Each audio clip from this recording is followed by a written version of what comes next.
Hi everyone, I'm Kathy Hazel Adams. Thank you for joining me today.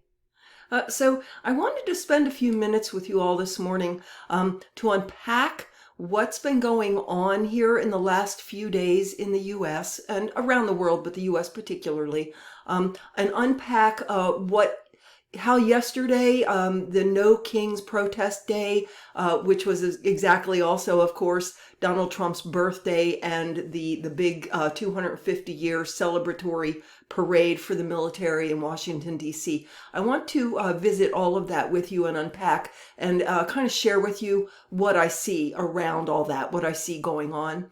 Before I go on, I want to wish you all a happy Father's Day.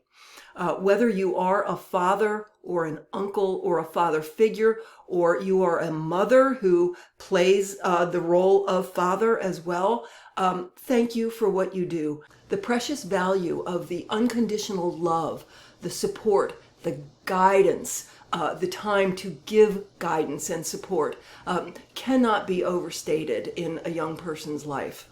So thank you for the divine Father love and attention that you give, and we'll go on with the video.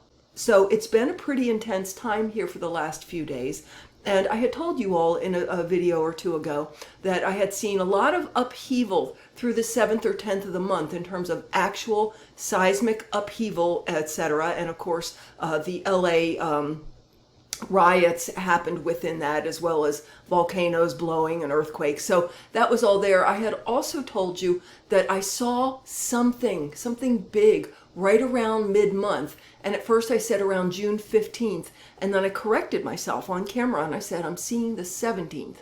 Now, I still don't know exactly what that's about, but I can tell you that there are huge astrological shifts in where the major planets are, changing signs, aspects between the planets, transits going on that all indicate so much sort of upheaval, power to the people, contention, possible violence and upheaval, those things, and I'll say a little bit more about that in a minute.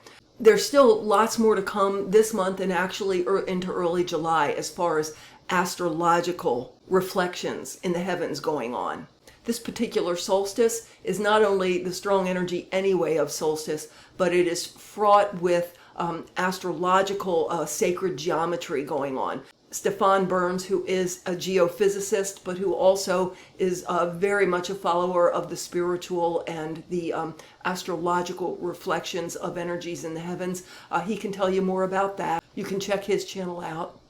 There are big astrological significances coming up in the very beginning of July, like July 2nd or July 5th, that again, there's just going to be so many sort of upheavals of anything that we thought was normal and revelations about things. It's still coming, guys. And I see and have been seeing this as coming to a denouement more around August, September, and maybe quieting down around October in fall, as far as the conflicts that are going on having been in some way resolved to some point. Having said that, what's going on right now with the protests and the events that we just saw yesterday and the LA riots a few days ago? So as you all well know, the planet and the human species are in the process of ascending, rising into the higher vibrational octave of what we're built to be able to be. The old heavy dense paradigm of 3D fear, lack, separation is literally breaking up before our eyes. I talked extensively about that in the last YouTube I did, is literally breaking up, and we are really in the new earth. And what we're seeing is just the breakup of where we've been. And I will do another video in a day or two about what's often called the false matrix, and what matrix we're built to be able to be in as spirit in human body in the physical, creating heaven on earth. That's where we're built to be able to be. We've been in a false matrix, again, of the lack, separation, adversarialness, conflict. I'll do another video about those two versions of what it is to be human on earth. But for now, let's talk about the fact that we are in the Ascension, and this is the end times, as it's often called. Not the end of the planet, not the end of the human species, but the end of that old paradigm and the beginning of us as humans being focused in the higher version of ourselves. We are receiving so much right now as I speak in the way of light codes. There's yet another big plasma deluge. We're being just deluged with upgrades, and also very much right now, and there are several videos from the GFL station from entities that I actually can tell they are of the highest vibration, talking about the fact that we are in the process right now of upgrading our bodies into our light bodies, and that we may be feeling some physical symptoms. And I have. Because all this is going on right now, we are at a critical point. We're at the juncture, really, of leaving the old, going into the new, and all of the possible or probable timelines. Yesterday, I could feel the energies just literally rushing through and so chaotic that I wasn't even seated in one version of a timeline, and I knew it, which is why I didn't record for you yesterday. I have to be sort of somewhere to be able to record for you. But it was very uncomfortable. I'll describe it. Maybe you were feeling this too. My husband said he felt just uncomfortable all day. The energies were so intense. But I can liken it to almost, when you see the astronauts, films of the astronauts, when they're coming back into the Earth's atmosphere, the re-entry where, they're taking all these G-forces and everything's going on. That's how it felt to me yesterday. And I really had to remind myself, and I'll remind you because we may have more of that to go through here. Relax into it. Know that these energies are intense. They're coming in. We're shifting, rising into our light bodies. We're shifting into a new version of our reality where there is abundance and well-being, and people are for each other and support each other. We're literally stepping out of one reality version into another. And so it can have that feeling of re-entry. Relax into it. Don't try to fight it. Give yourself to all the energies and updates that are beneficial to you. Of course, you wouldn't give yourself to anything else, and there isn't. Try to relax maybe the way you would if you were buckled into a really good roller coaster or some ride at Disney World or something. You're all buckled in, you're safe and sound. It's going to be a wild ride, but you're not scared. You're not tensed up against it because you know you're fine and you're okay. And you can kind of relax into it and sort of enjoy the ride, if you will, and certainly not be traumatized by it. So I'm going to encourage you to relax into the changes that will make it so much easier. You can, as I've been saying over and over in recent videos, you can see the stuff going on and not buy the stories, well, that this is going to go this way and it's going to be awful. There are so many stories. There are so many parallel universes, parallel realities. We choose which one we vibrate in. And we choose by either feeling fearful and threatened and on the fight, or we choose by holding love, holding compassion for the people you see around you and on the news who are very clearly fear-based and feel threatened, where they feel so attacked that they have to do harm to others, that kind of thing. You don't approve of it, but you can certainly hold just compassion and not be affected by it. Divine neutrality, you guys. Divine neutrality. It is not apathy. It is not coldness. It's not sucks to be you. It is love for all, and realize that not everybody is focused in the highest vibrational level right now that they could be. They're focused in the lower fear, separation. I'm under attack. I'm going to do damage to others. You don't need to judge them. You don't need to hate them. I can't feel any of that stuff, no matter what I see going on now. I can't even feel those things. In times past, right up until yesterday morning, the negativity and the conflict can really bother me because I am so love, unity oriented. One can rise to where you see that and have compassion for it, and have compassion for the people that experienced the violence and committed the violence, but that it doesn't upset your equilibrium centered in spirit and your true source self that you really are. So let's start with the LA riots a few days ago. I just want to say about that my first reaction when that all started happening and the National Guard and then the Marines were deployed out onto the streets, I did have a very sick feeling, a premonition is what it really felt like. And what it felt like is the sick Kent State energetic situation. For those of you who are not familiar with the Kent State Massacre, in 1970, about 3,000 students at Kent State University in Ohio came out on the campus to protest.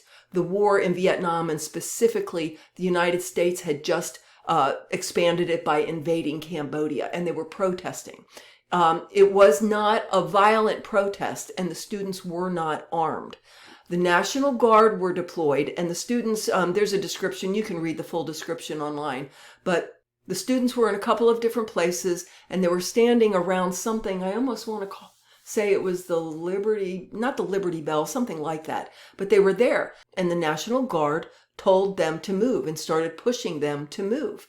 And they did move, and the guard was pushing on them. So the students were moving, but the guard kept pushing, and the students did evidently start throwing rocks, and of course some bad words and yelling things at the guard. The guard, the National Guard of Ohio, the students were back where they'd been pushed. They retreated back up the hill that they'd come down and aimed live weaponry and shot into the crowd of students, unarmed students. And they killed 4 and wounded 9. And it's known as the Kent State University. Now, I was too young to really be paying attention to that or understand what was going on, but I was alive at that time. But it was talked about for so long, and seeing the Marines and the National Guard being deployed on civilian streets against civilians who, a burnt car and a few things thrown, whatever. But I had this sick, energetic feeling. It wasn't a memory. It wasn't my mind saying, that it was this sick, energetic feeling of this situation is exactly set up to be another Kent State. And that Kent State incident changed the way things were done for a long time, because it was totally not okay for our military to be going in and firing with live ammunition upon unarmed kids. So I had this very sick feeling. And I guess I wasn't the only one, because when I clicked on YouTube, I saw someone else saying the same thing. Someone's going to get shot here. And I felt it. I felt it literally in the energetic atmosphere. That didn't happen in our timeline, thank God. There are a couple of instances where ICE, I guess it was, fired on just reporters filming or doing their news piece, unarmed people, not doing anything violent, not in trouble at all, but were fired on with rubber bullets. But that's this far from firing on unarmed people that aren't making trouble with real bullets, like Kent State. So thank God we didn't choose that timeline. But that brings me to the idea that's going to come up here in just a moment. Parallel realities, parallel universes. I've talked about this in other videos. All versions of an event play out, as my teacher Seth said, somewhere. All versions play out somewhere. And there are bleed throughs, so that, in one version, you could have like the most horrible possible imaginable version of a certain event, be it a car accident or a riot with military deployed. You can have the worst possible version where people are killed and it's terrible. You can have sort of a mid version where, something happens, but it's not that bad. You can have another version where it's really tiny, if anything. I've had several experiences with that in my own life, where I had an experience, something happened, and I was consciously aware that there was a way bigger version of that we chose this version where instead of someone getting killed, the deer just bounced off of the car fender and we just had to replace a car fender, that kind of thing. But I was very energetically aware of other probabilities, which is possible timeline versions. So what I'm saying to you is, in another version, there probably were people shot and killed in those LA riots. It probably did get escalated. We, and I say we because you're right here listening to me in this probable reality, and we have a collective agreement about what just went on. We experienced the version where, yes, a couple people who were not troublemakers, not doing anything wrong, were fired upon, but with rubber bullets And hopefully the men who did the firing, who got all excited in the moment and thought they had permission to shoot at people for no good reason, but thank God they were rubber bullets. We have created the timeline, the higher version of the timeline, where no one was hurt or killed. That brings me to yesterday, with protests all over the country. The numbers vary between 5 million and 12 million people in the streets all over the country protesting the deployment of the military in the streets, protesting the way the deportations are happening without due process, taking people that have been here for 10 and 20 years, just putting their head down, doing hard work that needs to be done here, adding to the economy, paying taxes, being scooped up and deported, separated from their families. Protesting the $45 million spent on this North Korea-like military parade in Washington, D.C. That, by the way, they were expecting, I'm going to say hoping for, 200,000 people to attend.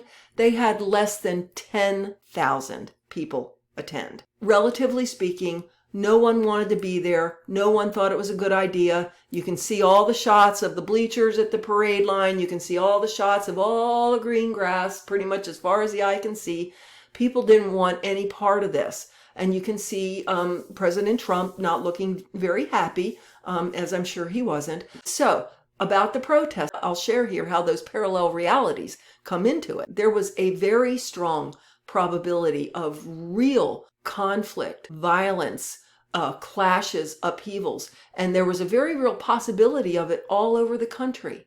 Really, I didn't see it until after the fact, until this morning, but I watched a video from astrologer Adam, who did the astrology, a transit chart for yesterday, June 14th, 2025, and it's astounding. You all might want to watch that one just to see how much upheaval and conflict and power to the people in conflict with this and that and bolts out of the blue, you name it. It was fraught with possibility for lots of violence and problems. And instead, what did we see? We saw streets filled with protesters coast to coast. They were peaceful protests. There was almost zero problem. And yes, I know about Minnesota. I'll get to that in a minute. There was one arrest in Portland. There was one person shot in Salt Lake City. But understand, it wasn't in the protest crowd zone. The people in the crowd where they were in the city heard shots and started to run. But if you look at the film footage, the police are all running to a completely deserted area of streets, not near the protest crowd at all, and running to a parking garage there. And from what I can tell is there were several people in the parking garage, and one of them shot another one and somehow was wounded himself. I'm not sure about that, but basically one person was shot, I guess killed, and the shooter was wounded. But the point is, that wasn't the crowd going nuts or violence in the crowd and somebody getting shot in the crowd. They weren't anywhere near the crowd. They were in some deserted parking lot on the other side of town or something. So pretty darn peaceful. There were 60 people arrested by the Capitol Police in Washington, D.C. I'm laughing because there was no violence. There was no arrest of violent protesters. I think more than anything, it was probably that they were going where the police told them to stand back from and they wouldn't, that type of thing. But if you haven't seen the footage, there's video of this like 70-something-year-old man, gray, using a walker. He's a Vietnam veteran. He's got his fatigues on and he was with his walker. And then there's these two policemen arresting him for being where he wasn't supposed to be and putting handcuffs on him. And of course he needs his walker. But that was the extent of the conflict between law enforcement and protesters. There were, again, 60 arrests there, and I'm pretty sure it had everything to do with just being somewhere where the Capitol Police didn't want them. And there were a line of old veterans there holding up signs said, the military does not belong on our streets, policing the public. And so the way it went as far as the protests just was such a gentle version of how it could have gone.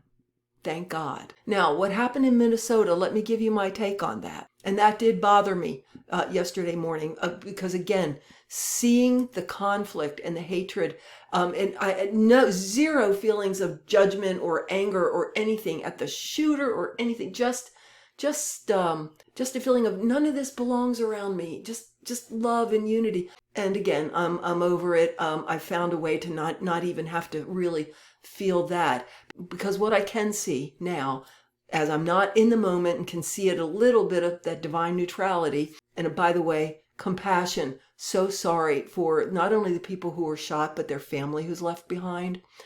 But again, there was so much violence, and not just theoretical opportunity. I mean, energetic opportunity for violence, for it to really go bad and for people to get shot all over the country. We didn't choose that timeline. You and I and everybody else that can now agree on what we're seeing in the news. We didn't choose that horrific timeline, guys. We chose the one where 99.9999999% of the day was completely peaceful. And the way that event that was originally, that's why I had such a sick feeling, that was originally going to be awful, it showed up in the shootings of those politicians in Minnesota. And again, as horrible and tragic as that is, and it is, it's this big compared to what it was going to be, compared to the other vibrational version that's in there. So I just want to bring that to your attention so that you can feel happy. We are choosing the higher timeline. We're on the higher timeline where we're already in the love and the unity. And this other stuff, it just doesn't fit anymore. It's like oil and water. It just doesn't fit, and everyone's tired of it and has had enough of it. And we're all moving on to the love and the unity and the abundance where the world cooperates and works together for the good of everybody, and where people are valued and treated with basic human respect. On that note of the LA riots, it really made me remember something, again, my teacher Seth said.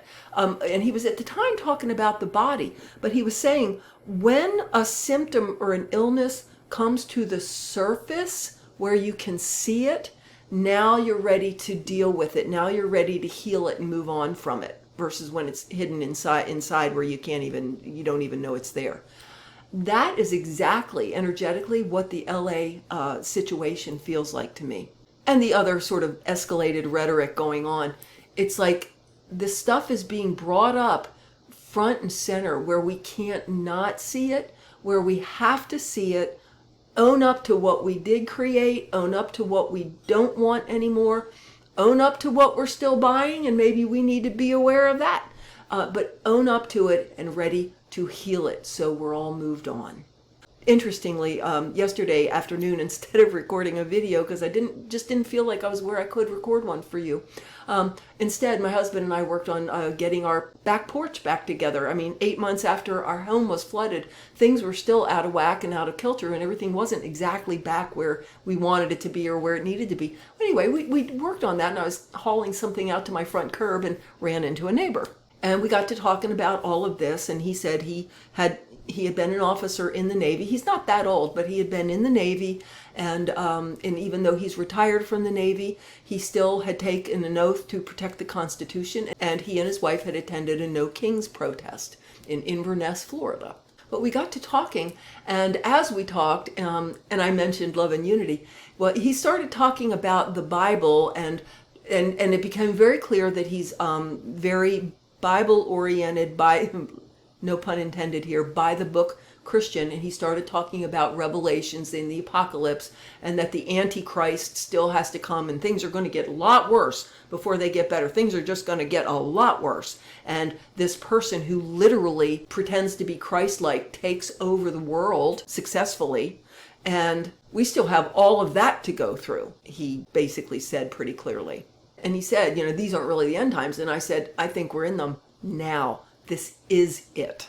And I couldn't really talk to him about probable realities, but I will say it to you. Again, we're choosing the version of the end times that we experience with our love, with our gentleness, with our readiness to accept the gentler version, the loving version. What I realized as he was saying those things to me is, there's a group of people, maybe a large group, who are really just not going to accept a version of how this goes that isn't, it gets so bad that the world has been taken over by the Antichrist, and times have to get so much worse that they're not going to accept anything gentler or sooner.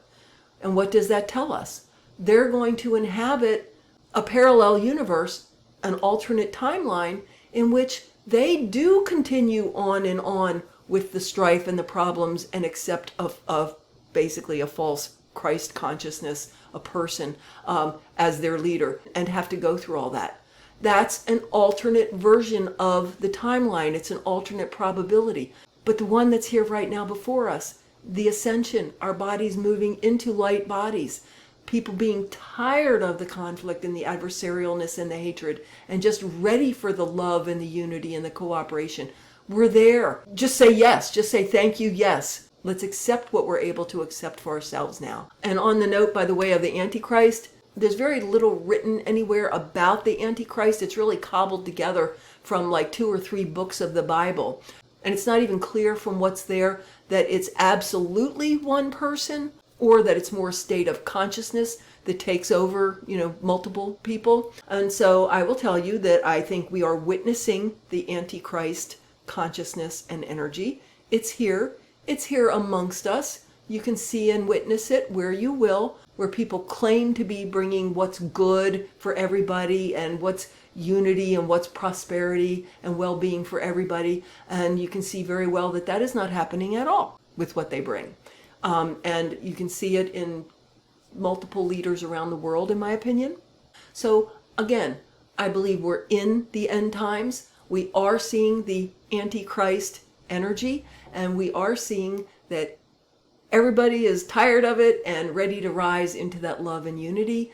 And so even though we are going to see lots more upheaval, seismic and otherwise, we're going to see probably lots more conflict. Let's just hold the inner centered peace, love, unity, compassion for those who aren't able to be there, but don't get bought into it. Don't be threatened. Don't be angry. Don't even go there, because that's going into the lower fear vibration. You're going right there.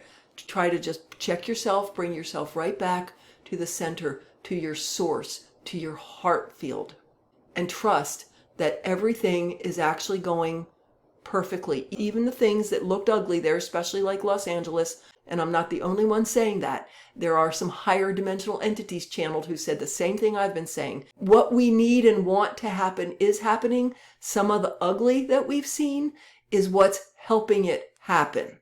So that's where I'll leave it for today. I will be doing a live spirit talk on Sunday, June 22nd at noon Eastern Time via Zoom. As always, you are invited to attend. I don't have a topic planned right now, but it's always a talk, sort of like what I'm doing here with you right now, only it's more interactive and with questions and answers. And we have room, of course, to start talking about other things that people bring up. So feel free to join me for that. I'll leave a link below. Thank you for watching this through till the end today. Please be sure to give me a like and subscribe if you want to, and just have a most magical, blessed, love-filled day.